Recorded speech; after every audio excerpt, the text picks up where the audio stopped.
Please open your Bibles with me sa Colossians. Sa atin pong pagpapatuloy sa pag-aaral na ito, tayo po ay nasa chapter 2 of the book of Colossians.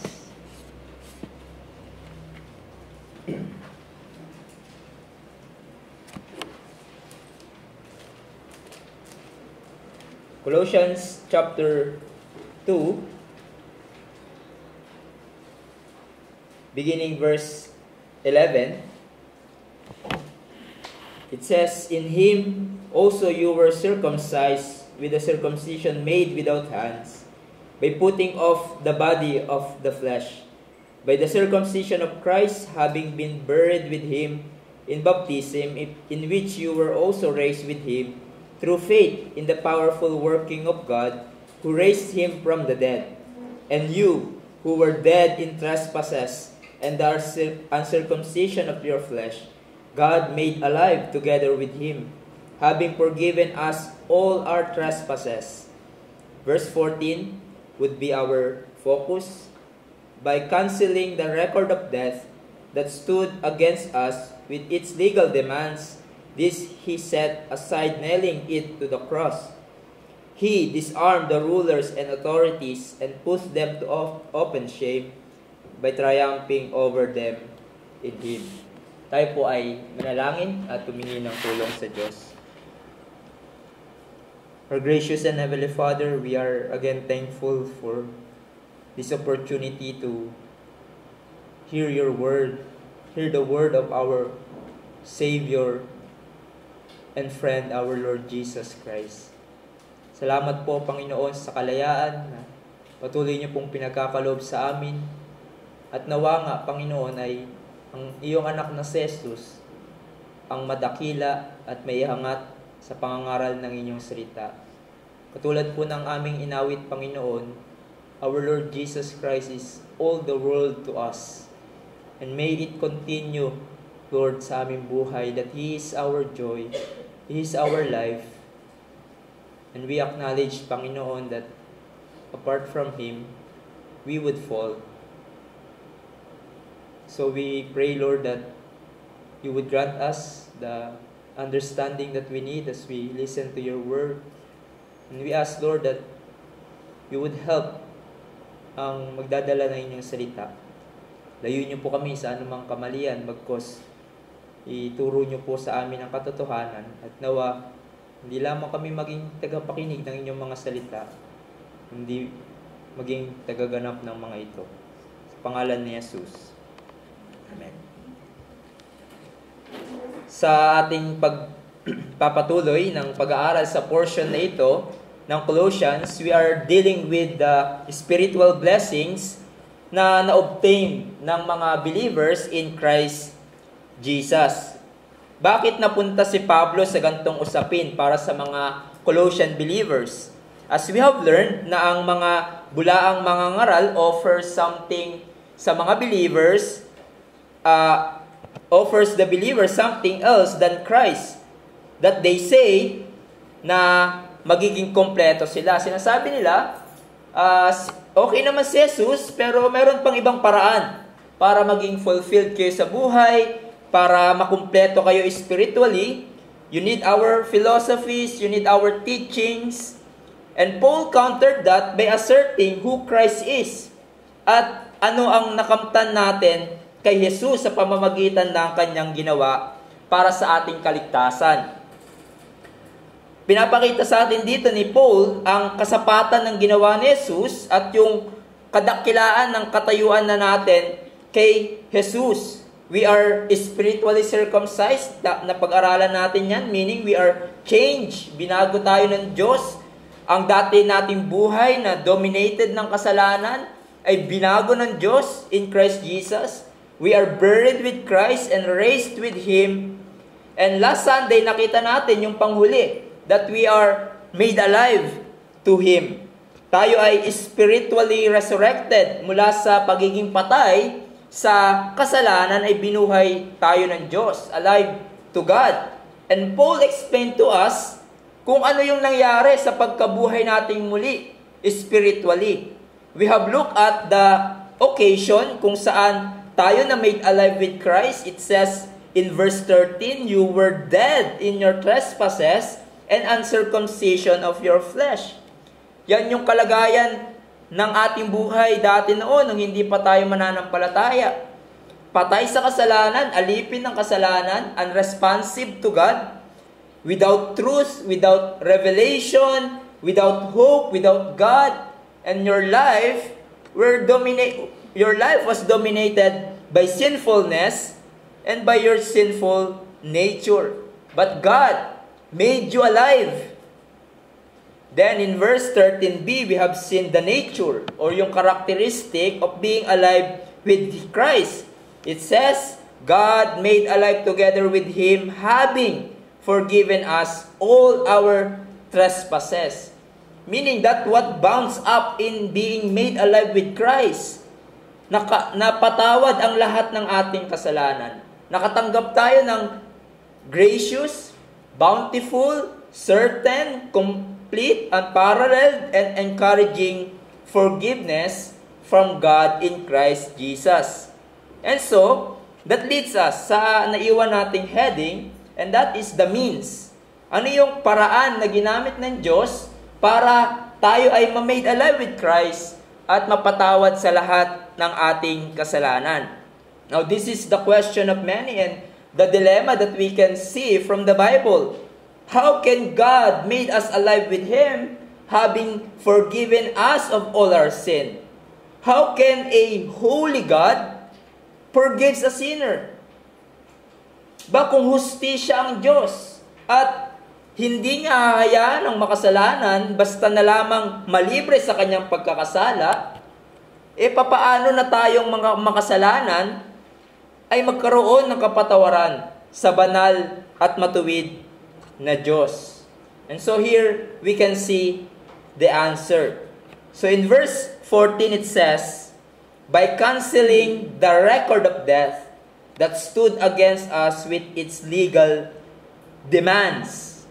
This He set aside, nailing it to the cross.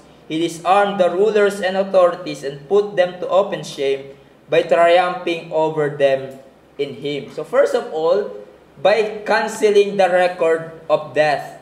So here Paul asserts that we, all of us, ay merong record of death. Merong record ng pagkakautang. Literally, yung salitang record of death, it means handwriting or handwritten document or an autograph. So, canceling or blotting out an autograph. Sabi ng isang manunulat, it was a handwritten note of a debtor acknowledging his indebtedness. Diba? Halimbawa, meron akong pagkakautang sa iba at meron akong certificate na nakalagay doon ay I owe you 1 million. Then meron pirma ako doon na parang sinign ko yon na meron akong utang sa'yo. So sinasabi ni Pablo, all of us merong pagkakautang. We have the certificate or record of indebtedness. Now, tatanungin natin, kanino ba tayo may pagkakautang? And the answer is to God. In Matthew 6:11, di ba, remember that Christ taught His disciples how to pray, and He said, gives us our daily bread, this day our daily bread, and forgive us our debts, as we also have forgiven our debtors. So meron tayong pagkakautang sa Panginoon. Why? Because tayo ay lumabag sa Kanyang pag-uutos. Tayo ay hindi perpektong sumunod sa Kanyang batas.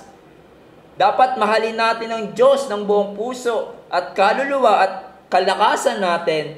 Dapat tuparin natin ang salita ng Diyos dahil Siya yung naglikha sa atin. Ngunit anong ginawa ng tao? Sumuway tayo sa Diyos. Tayo ay sumuway. We fall short of the glory of God. Kaya ang laki ng pagkakautang natin sa Diyos dahil sa ating kasalanan. Kumbaga, ang daming charges against us. Patong-patong ang pagkakautang natin sa Kanya because of our sins and disobedience. So lahat ng tao, as it were, pumirma sa kasulatan na marapat natin sundin ang Diyos, pero nilabag natin ito. We fail to keep it, kaya't nagpatong-patong ang pagkakautang natin sa Diyos dahil hindi natin nasusunod ang kanyang utos at dahil hindi natin kailanman mababayaran ito, ano ang nararapat sa atin? Kamatayan. The wages of sin is death. Parusa ng Diyos magpasawalang hanggan. Now, Paul mentioned a word, its legal demands. Now, I will not talk sa grammatically here, pero sinabi doon kasi, its legal demands or decrees or ordinances. Now, saan ito tumutukoy? Others said, ito daw ay tumutukoy sa teachings ng false teachers. Others says, it refers to the teachings of the gospel.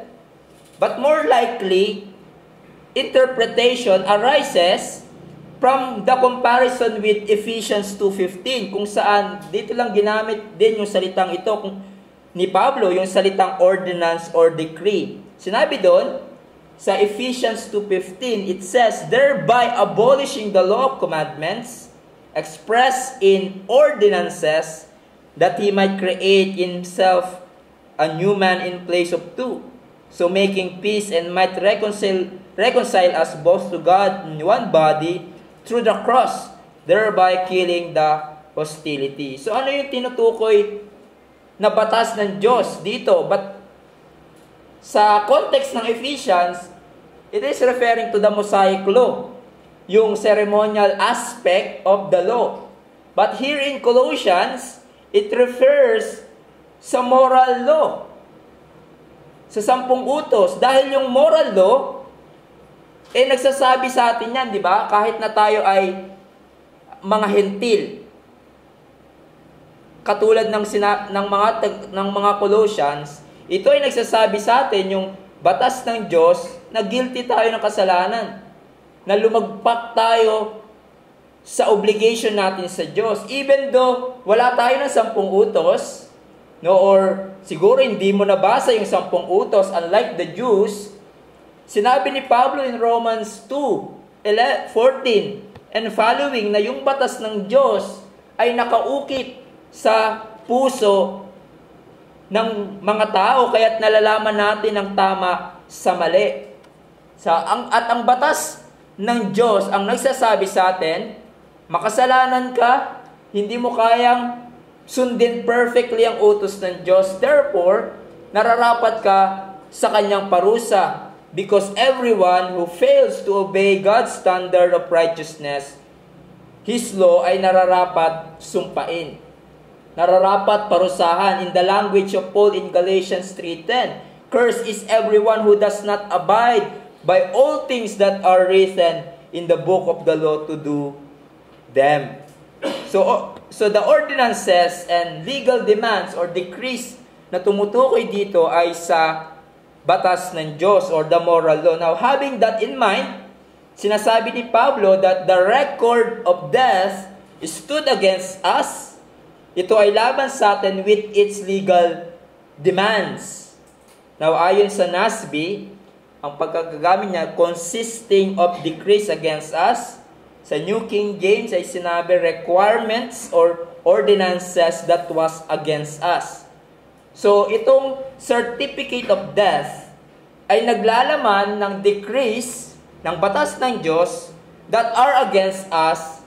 And so, in reference to decrees, ito ay nagsasabi sa atin that we are guilty at nararapat sa parusa ng Diyos dahil hindi mo nasunod ang obligation mo to keep the law of God.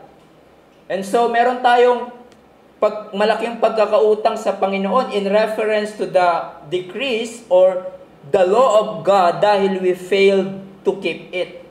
Now, one writer says, all humans had, as it were, signed an IOU promising God perfect obedience. And this document has come to stand against us because of God's decrees that we have failed to keep. So, yung certificate of death that consists the ordinances or the law says we are condemned. We are guilty of breaking it. Therefore, we are deserving of punishment. Nararapat tayo sa kamatayan magpasawalang hanggan, for we are all lawbreakers. At patong-patong yung utang natin sa Panginoon that we deserve an eternal, forever punishment in hell. But then, it says to our text na itong record of death that stood against us with its legal demands ay na-cancel. It means literally to completely wipe off, nabura, natanggal, completely obliterated to the point na walang natira. Kumbaga sa damit na may mantsa na nilabhan o hinugasan, ay wala kang makikitang marka, wala kang makikitang mantsa. And I point this out dahil merong nagsasabi sa text na ito, na ating pinag-aaralan, na yung batas ng Diyos, specifically the moral law, ay binura na daw ng Diyos noong siya ay napako doon sa krus. So ano ba yung nabura? Yung batas ba ng Diyos, the moral law, o yung pagkakautang natin and its consequence? Well, clearly, hindi ang batas ng Diyos ang nabura. At hindi tayo, kumbaga, hindi na tayo bound na sundin ito. No. The moral law is still binding. That's the standard ng right and wrong. And the moral law is good. The law of God is good. Dahil the Ten Commandments are good until we break it. Dahil ang function ng batas ng Diyos ay ipapakita sa atin ang ating kasalanan na hindi na natin kayang abutin ang perfection ng Diyos. Therefore, we are all condemned. Dahil obligation natin to pa rin ito, but we fail. Kaya nga kinakailangan natin ng tagapagligtas. The perfect righteousness outside of ourselves para maging matuwid tayo sa harap ng Diyos. We need someone to save us from our death. And here's the good news. Sa paanong paraan tayo maaabsuelto sa ating malaking pagkakautang? Sa paanong paraan completely na-cancel ang ating certificate of indebtedness at ang parusa na nararapat sa atin? And the answer is sa pamamagitan ng dugo ni Jesus, ng kamatayan ni Jesus doon sa krus ng Kalbaryo. Paul said, this he set aside, literally, out of their midst. Now, ano ba ang nagpahiwalay sa atin sa Diyos? Ang kasalanan ng ating pagsuway. But doon sa krus ng Kalbaryo, ang ganda ng pagkakagamit ng word ni Paul dito. Kasi sabi niya, out of their midst. So, merong nagpahiwalay sa atin, yung kasalanan yon, ang ating kasalanan, ang ating pagkakautang was taken out of the way. Obliterated and taken away. Paul said, nailing it to the cross. In other words, doon sa krus ng Kalbaryo, pinako si Jesus at inako ni Jesus ang ating pagkakautang at ang kondemnasyon na nararapat sa atin. He took it and He Himself was nailed on the cross bilang kabayaran sa lahat ng ating pagkakautang. And all our debts are gone. All our debts are paid in full. Yung kamatayan na nararapat sa atin, the death that we deserve, He died. The wrath of God that we should endure, Christ endured on the cross. Yung kamatayan na nararapat sa atin, si Jesus ang umako. Ang punishment we deserve, Christ bore it for us. The cup of the wrath of God that we deserve, as one Puritan said, Christ drank it for us and all its dregs. upang ni isang patak ng puot ng Diyos ay hindi natin matamo. One writer says, Christ, by His obedience and death, did fully discharge the death of all those that are justified, and did by sacrifice of Himself in the blood of His cross, undergoing in their stead and penalty due unto them, make a proper, real, and full satisfaction to God's justice and in their behalf. That's why, mga kapatid, we can sing. Tulad ng ating madalas na inaawit, my sin, oh, the bliss of this glorious thought. My sin, not in part, but the whole, is nailed to the cross, and I bear it no more. You can go outside this place, and God looks at you as forgiven, no death whatsoever.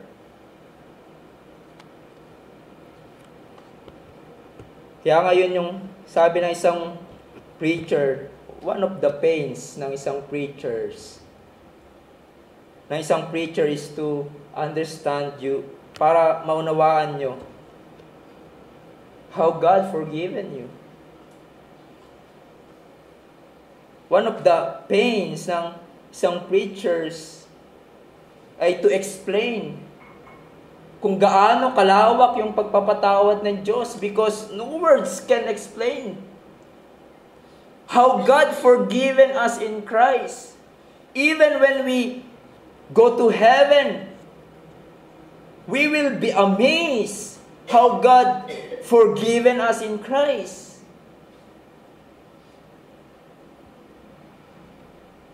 Kay Kristo Jesus, nakatanggap tayo ng kumpletong pagpapatawad.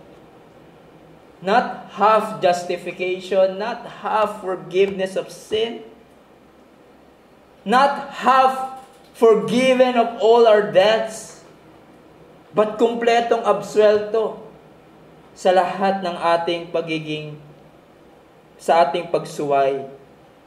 Now, before we move sa last point, anong sinasabi sa atin dito sa mga kataga na ito? Una sa lahat, all people except Jesus Christ are debtors to God. All people who are in Adam are debtors to God. Lahat tayo ay merong malaking pagkakautang sa Panginoon dahil sa ating kasalanan, at kailanman hindi mo ito kayang bayaran. Ang iyong mabubuting gawa ay hindi sasapat para maabsuelto at mabayaran mo ang iyong pagkakautang sa Diyos.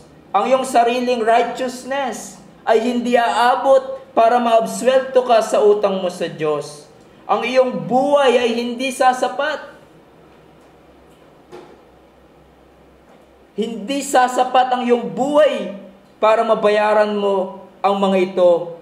At dahil nalulubog ka sa pagkakautang, dahil sa iyong kasalanan, it is right for you to pay all your debts in hell, to be punished there forever and ever. And so, my friends, sa mga nakikinig sa akin dito na hindi pa nagtitiwala kay Jesus, you have a great death. And never kang makakaalis dito sa iyong sarili. You may pacify yourself dahil marahil iniisip mo, well, mabuti naman akong tao, no, naging mabuti akong magulang sa aking mga anak, naging mabuti akong anak sa aking mga magulang. Mas matino ka, iniisip mo, mas matino ka pa kaysa sa kapitbahay mo. Wala ka namang tinatapakang tao. But sa harap ng Diyos, totoo ka bang pasado sa kanyang harapan? That's the real issue. Not what you think, but what God sees in your life. Perpekto mo bang nasunod ang kanyang pinag-uutos? At kung magiging tapat tayo ka sa iyong sarili, sasabihin mo, never kong nasunod perfectly ang utos ng Diyos. Hindi ko minahal ang Diyos ng buong puso ko at kaluluwa ko. Madami kong Madaming beses na akong pumalya sa utos ng Diyos na igalang ko ang aking magulang, huwag akong magsinungaling, huwag akong sumamba sa Diyos-Diyosan, huwag akong mag-imbot. You are a lawbreaker and debtor to God, and you are cursed and deserving of punishment dahil sa iyong pagsuway. But here's the good news. Christ bore the debts and punishment of those who will believe in Him. Si Jesus ang tangi mong kailangan para mabayaran ang malaki mong pagkakautang. Dahil doon sa krus ni Jesus, si Jesus ang nagbayad ng lahat ng ating pagkakautang perfectly. He satisfied the justice of God against us, against sinners, and paid all their debts through His perfect sacrifice and obedient life. God made Him who knew no sin to become sin on our behalf, that in Him we might have the righteousness of God. That we might become the righteousness of God. Kay Kristo Jesus, pwede tayong maabsuelto sa lahat ng ating kasalanan. Maaari kang mapatawad sa lahat ng iyong pagkakautang kung ikaw ay manampalataya tangi lamang sa Kanya. And that leads us sa verse 15 that it says, disarming the rulers and authorities. Now here we see kung paanong yung na-accomplish ng Diyos in Christ Jesus doon sa cross ng Kalbaryo, hindi lamang to cancel yung ating pagkakautang, but also on the cross, Jesus disarmed the rulers and authorities and put them to open shame, triumphing over them in Him. You know, I love this verse because it reminds me, diba, yung pangako ng Diyos sa Genesis 3, that He will crush the head of the serpent. With this verse, Paul brings to a conclusion his explanation of how we have been brought to fullness or completeness in Christ. Dito ay binalik tayo ni Pablo sa tema na binanggit niya sa verse 10, kung saan si Jesus ay angat at mas dakila sa lahat, maging sa spiritual beings like demons. He is the head of all rules and authority. And by the way, the world rules and authorities here ay tumutukoy kay Satanas at ang kanyang mga kampon. That the spirit being that against God and His church. At anong ginawa ni Jesus sa kanila at na-accomplish by dying on the cross? Paul said, first, He disarmed or spoiled them. Yung salita po na disarm, it means to put off o merong tinanggalan sila. At ano yung tinanggal sa kanila? Their powers over people who believe in Christ Jesus. Paul uses the picture of spoiling one's foe. Yung gerang, di ba yung gera noong unang panahon, kapag natalo sila, ang isang city, di ba, kinamkam nila yung pag-aari o yung mga nalut, yung mga bagay na nakamkam din ng sinakop nilang city. At ganito nilarawan ni Pablo ang ginawa ni Jesus sa kampon ni Satanas, using the picture of spoiling one's foe or stripping off yung pagmamay-ari nila to describe how God in Christ has stripped the powers of evil and control over the lives of men. Si Satanas, as it were, meron siyang spoils. Meron silang pagkokontrol sa mga hindi mananampalataya. Ang mga unbelievers, di ba, nasa ilalim ng dominion of darkness. Sila ay binubulag ni Satanas sa katotohanan, tulad ng sinabi ni Pablo in 2 Corinthians 4:4. In their case, the god of this world, Satan, has blinded the minds of the unbelievers to keep them from seeing the light of the gospel. Alipin ang mga unbelievers ng kasalanan at ng dyablo. The father of lies. They are the children of the devil.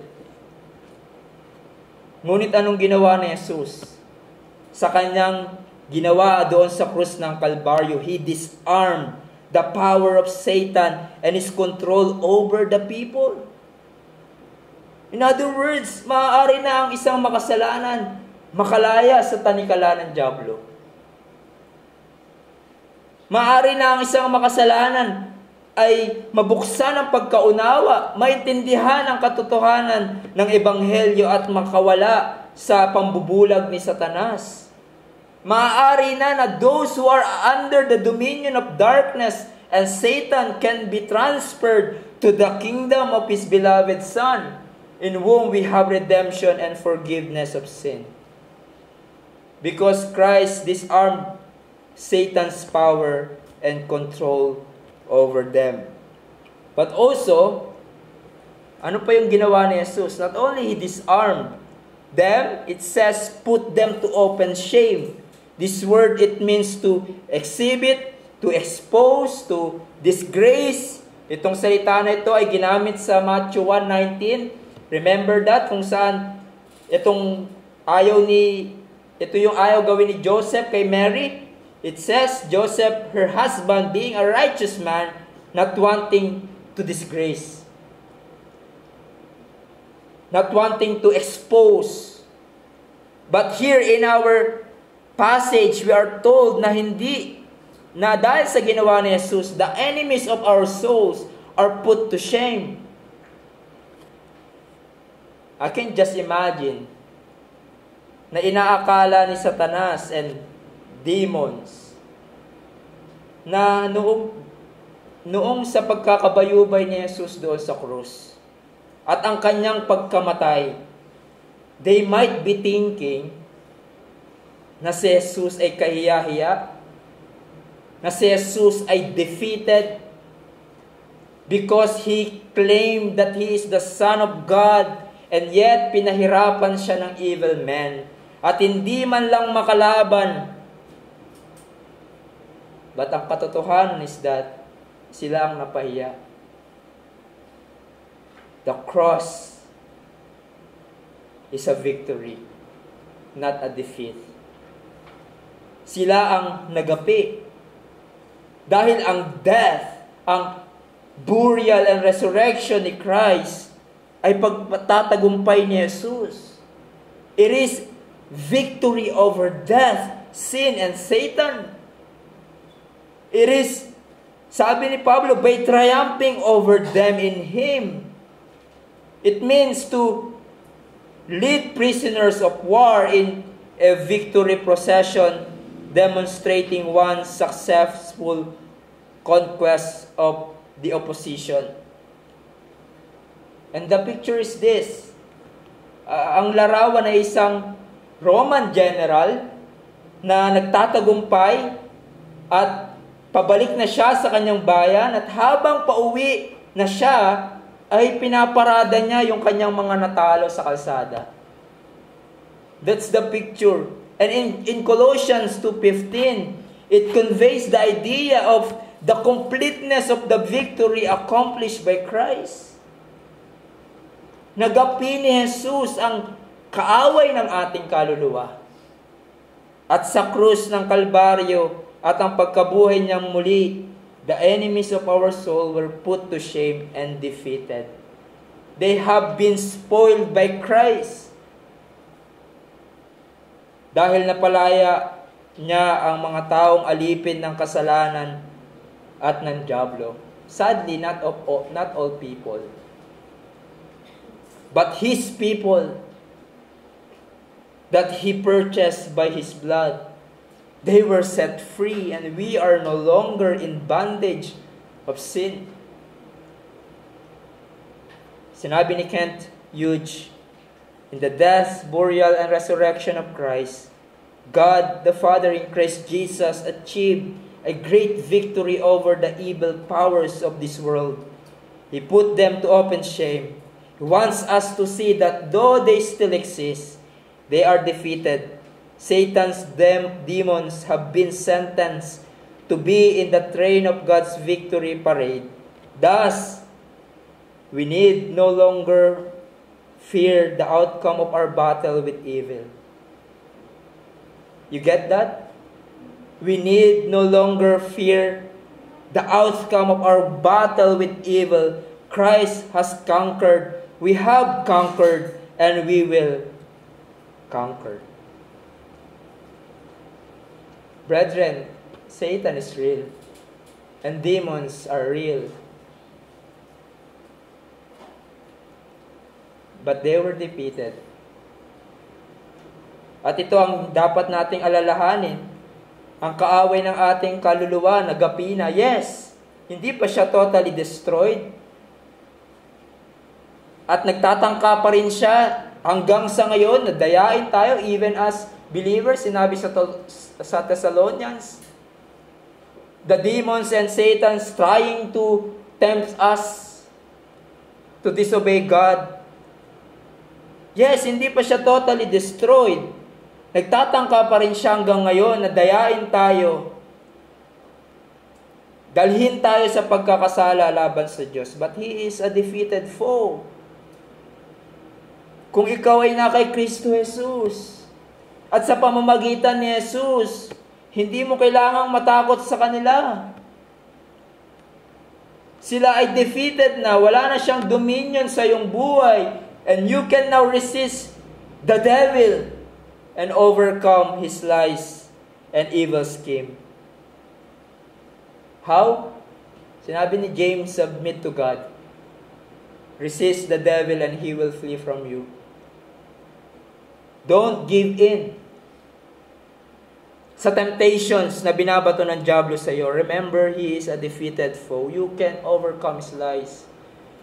His temptation, not by your own strength, but by the power of Christ and by the help of the Spirit. And so when Satan comes to you at tinukso ka, at sinabi sa iyo, magalit ka sa asawa mo, magyabang ka, magsinungaling ka, mag-compromise ka, he tempts you to do the things that are against God. Don't give in. Resist him. He is a defeated foe. You can resist him. Paano mo siya ma-resist? Paano mo siya malabanan? Submit to God. Submit to His Word, His will. Get close to your Savior, who defeated your enemy by having fellowship with Him in word and in prayer. Obey the words of Christ who triumphed over them. At dahil nagapi na siya, maaari na ang makasalanan mapalaya sa tanikala ng diablo. The God of this world, who blinded the minds of unbelievers to keep them from seeing the lies of the glory of the gospel. Ngunit, the gospel of Christ is more powerful. It can remove the blindness na nilalagay ni Satan sa sinners. The gospel can set the prisoners free. Diba sinabi sa ating hymn? He breaks the power of canceled sin. He sets the prisoner free. His blood can make the foulest clean. Maaari na ang makasalanan mapalaya sa pagkakalipid sa kasalanan at kay Satanas when the gospel of Christ is preached at ang kapangyarihan ng Diyos shines the light and God shines the light of the gospel in the sinner's heart and make him alive, forgiven all his sins, and set free from Satan's bondage. Mga kapatid, I hope and pray na maging encouragement yan para sa iyo ipangaral ang Ebanghelyo ni Jesus. The gospel is powerful. Satan's power and his demons are no match against the power of the gospel. against the power of Christ. And I hope that would encourage you to not be ashamed of the gospel and preach it boldly. Now, in all of this, nakita natin kung paano in-expose at kinounter ni Pablo ang mga bulaang mangangaral at ang turo na lumalaganap sa Colossae na nagsasabing hindi sapat si Jesus, you need something else. Paul countered it sa pamamagitan ng pagpapakita niya who Jesus is at ang pagpapala na nakamtan natin dahil sa kanyang ginawa. You were spiritually circumcised. You were buried with Him, raised with Him. You were made alive together with Him. All these spiritual blessings ay na-obtain natin dahil sa ginawa ni Jesus for you. Because of this, walang ibang makapagpupuno ng iyong buhay, walang ibang makapagkukumpleto sa iyo, kundi si Jesus lamang. Paul is saying to the believers in Colossae, why look to someone or something else but Christ for fullness? Why look to something else to complete and satisfy you? In Christ, you are complete. If you are a believer, nothing below heaven can truly fulfill your life. Yes, let us cultivate human relationships, but do not look for ultimate fulfillment in them because they will disappoint you. People change, and they may disappoint you.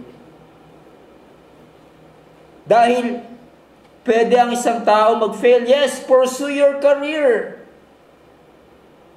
But do not imagine that you will find great satisfaction in them. Maangkin mo man ang sanlibutan. What's that? If you are not in Christ. Hindi ang mga ito ang talaga makapagpupuno ng ating puso. Hindi ang mga ito ang makapagbibigay sa atin ng tunay na joy. It is Christ alone. Diba tulad ng sinabi ni Augustine, our heart always will be restless until it rests in Christ. Ang humanity, there's a big hole in our heart that even relationships in this world cannot fulfill. But Christ.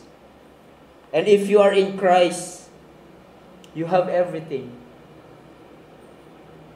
greater than this world has to offer. Nakatanggap ka ng dakilang pagpapala kay Kristo Jesus. Therefore, rejoice, brethren. Rejoice. Live your life in obedience to Christ. Dahil sa Kanya, nakamtan mo ang dakilang pagpapalang ito. At kung ikaw ay hindi pa nagtitiwala kay Jesus, ang mga dakilang pagpapalang nabanggit ni Pablo ay hindi totoo sa iyong buhay. You are not spiritually circumcised. You are not dead to sin and alive to God. You are not made alive together with Him. At hindi ka pa napatawad sa lahat mong kasalanan at nananatili ka sa ilalim ng kapangyarihan ng dyablo. But ngayon ay pinagkakalooban ka ng Diyos ng pagkakataon. At tinatawagan ka niya na lumapit at magtiwala sa kanyang anak na si Jesus. At kung magtiwala ka sa Kanya, you will be forgiven of all your sins. You will be dead to sin and alive to God. Your great death because of sins will be wiped away. The sins that will drag you to hell can be blotted out by Jesus Christ. At maaari kang mapalaya matanikala ng dyablo sa iyong buhay. All these blessings can be yours in Christ Jesus.